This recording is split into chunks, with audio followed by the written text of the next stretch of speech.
Episode Santet Ilmiah. Dalam fisika klasik Newtonian, apel jatuh menurut hukum yang pasti.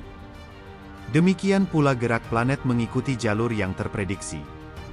Segala sesuatu tampak nyata dan terukur.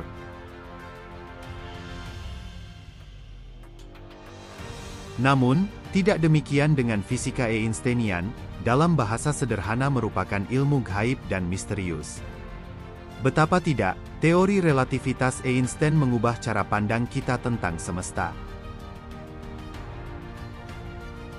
Melalui teori ini, Einstein menunjukkan bahwa ruang waktu bukanlah entitas tetap, melainkan bisa berubah dan melengkung karena gravitasi, sebab massa sebuah objek membolehkan ruang di sekitarnya melengkung, karenanya waktu melambat ketika mendekati kecepatan cahaya.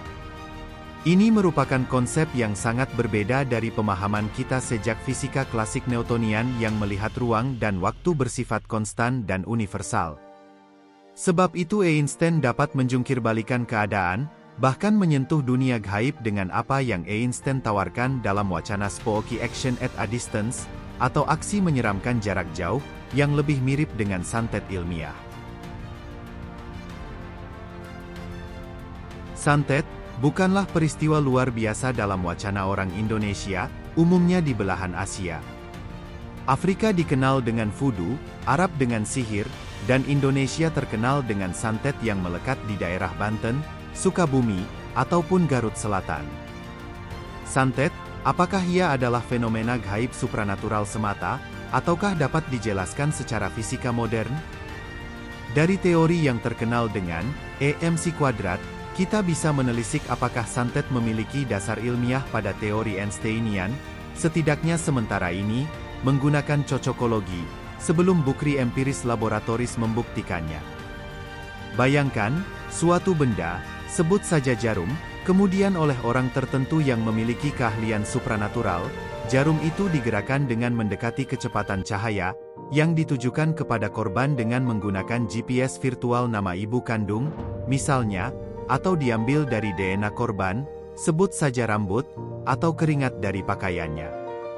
Jarum akan melesat mengurai diri menjadi subatomik, dan ketika sampai pada tubuh korban, subatomik tersebut kembali berubah menjadi jarum, seiring melambatnya kecepatan.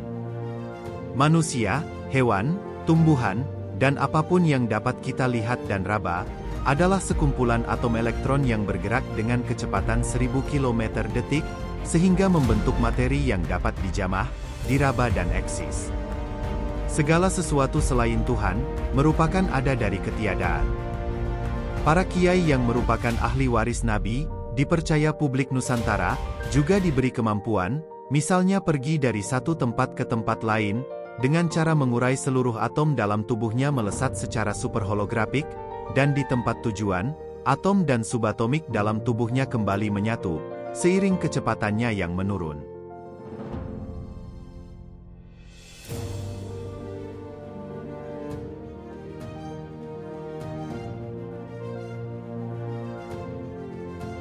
Dalam dunia kuantum, segalanya menjadi mungkin, tentu saja semua itu harus atas seizin Allah, sebagaimana dalam Al-Quran Surah Ar-Rahman ayat 33, yang berbunyi, "Jika kamu sanggup menembus dan melintasi langit dan bumi, maka tembuslah. Kamu tidak akan mampu menembusnya, kecuali dengan kekuatan dari Allah."